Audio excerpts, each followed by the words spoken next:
Hello viewers, কেমন আছেন সবাই? আশা করছি সকলে ভালো আছেন। জাতীয় বিশ্ববিদ্যালয়ের ডিগ্রি তৃতীয় বর্ষ পরীক্ষার ফর্ম ফিল আপ অনলাইনে শুরু হয়েছে। আজকের এই ভিডিওতে কিভাবে আপনি বাসায় বসে মোবাইল অথবা কম্পিউটার দিয়ে আপনার ফর্ম ফিল আপটি অনলাইন থেকে কমপ্লিট করবেন এবং কলেজে আপনার কী কী ডকুমেন্টস জমা দিতে হবে, কত টাকা জমা দিতে হবে, এই নিয়ে বিস্তারিত তথ্যগুলো শেয়ার করব। তাই সম্পূর্ণ ভিডিওটি দেখার পাশাপাশি এই চ্যানেলটিকেও সাবস্ক্রাইব করে রাখবেন আপনাদের পরীক্ষা সংক্রান্ত সকল আপডেটগুলো পাওয়ার জন্য। চলুন শুরু করা যাক। শুরুতে ফর্ম ফিল আপ কীভাবে করতে হয় সেই প্রক্রিয়াটি দেখে নেওয়া যাক। ফর্ম ফিল আপ করার জন্য আপনাকে জাতীয় বিশ্ববিদ্যালয়ের এই ওয়েবসাইটটিতেও আসতে পারেন। এখানে এসে একটু নিচের দিকে গেলে online form fill up option পেয়ে যাবেন, এখানে ক্লিক করবেন। এরপর ডিগ্রির অ্যাপ্লাই নাও উপরে ক্লিক করবেন এবং আপনাকে এরকম একটা ওয়েবসাইটে নিয়ে আসা হবে। তো এটা হচ্ছে তাদের ফর্ম ফিল আপ সংক্রান্ত ওয়েবসাইট। আমি এই ওয়েবসাইটের লিঙ্ক অ্যাড্রেসটা এই ভিডিওর প্রথম কমেন্টসে দিয়ে রাখবো। ওয়েবসাইটে আসার পরে দেখতে পাচ্ছেন যে ডিগ্রি পাস ও সার্টিফিকেট কোর্স তৃতীয় বর্ষ পরীক্ষার ফর্ম পূরণ, এটার একেবারে সোজাসুজি অ্যাপ্লাই ফর স্টুডেন্টস এই অপশনটাতে ক্লিক করবেন। এখানে ক্লিক করে দেওয়ার পর এরপরে দেখতে পারবেন যে এখানে আপনার রেজিস্ট্রেশন নাম্বারটা দিতে বলছে। তো এখানে আপনার রেজিস্ট্রেশন নাম্বারটা দিতে হবে।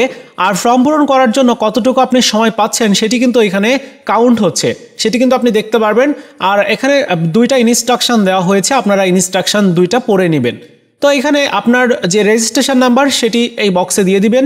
রেজিস্ট্রেশন নাম্বারটি এভাবে দেওয়ার পরে এবার নেক্সট অপশনে ক্লিক করে দিবেন। সেম একই রকমভাবে মোবাইল দিয়েও একইভাবে করতে হবে। এবার দেখতে পাবেন আপনার সামনে কিন্তু এরকম একটা ফর্ম চলে আসবে। এখানে আপনার স্টুডেন্টস ইনফরমেশন মানে আপনার ইনফরমেশনগুলো এখানে দেখানো হবে।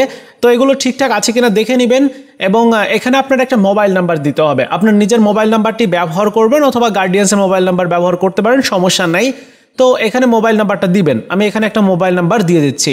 মোবাইল নাম্বার দেওয়া কমপ্লিট হলে এবার কম্পালসারি সাবজেক্টের এখানে দেখতে পারবেন যে প্রত্যেকটি সাবজেক্টের নাম রয়েছে এবং সাবজেক্টের পাশে বিষয় কোডগুলো দেওয়া আছে। সো আপনারা বিষয় কোডের সাথে সাবজেক্টের নামের সঠিক তথ্য ঠিক আছে কিনা দেখে নেবেন। এরপর আপনি সাবমিট অপশনটাতে ক্লিক করবেন। যখন আপনি সাবমিট অপশনে ক্লিক করবেন ঠিক আপনাকে এরকম একটা ফর্ম দেওয়া হবে। এই ফর্মটি আপনাকে কিন্তু ডাউনলোড করে নিতে হবে ওই সময়ই। ফর্ম ডাউনলোড করার পরে আপনার এই ফর্মটি যে কোনো প্রিন্টারের দোকান থেকে প্রিন্ট করিয়ে নিতে হবে কালার প্রিন্টার দিয়ে, কারণ এই ফর্মটি আপনার কলেজে জমা দিতে হবে। এবার চলুন জেনে নেওয়া যাক যে আপনার কলেজে কী কী জমা দিতে হতে পারে এবং কত টাকা লাগতে পারে। এই বিষয়গুলো সম্পর্কে ডিটেলে জানার জন্য গুগলে চলে আসবেন। সার্চ বারে আপনার কলেজের নাম লিখে সার্চ করবেন। যেমন আমি এখানে গভর্নমেন্ট রাজেন্দ্র কলেজ ফরিদপুর এটা লিখে সার্চ করলাম। তাদের যে ওয়েবসাইটগুলো সেগুলো কিন্তু আমরা দেখতে পাচ্ছি। তো প্রথম ওয়েবসাইটের উপরে আমি ক্লিক করে দিচ্ছি।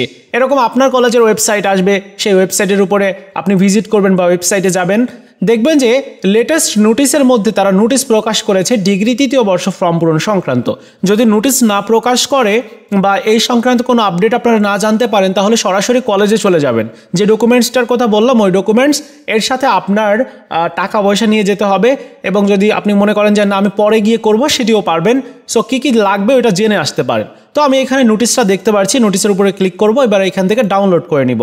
খেয়াল করুন এখানে কিন্তু সকল ইনফরমেশন দেওয়া হয়েছে যে কিভাবে আপনার ফর্ম পূরণ করতে হবে এবং ফর্ম পূরণ করার জন্য কলেজে আপনার কী কী জমা দিতে হবে সেটিও কিন্তু এখানে উল্লেখ করেছে।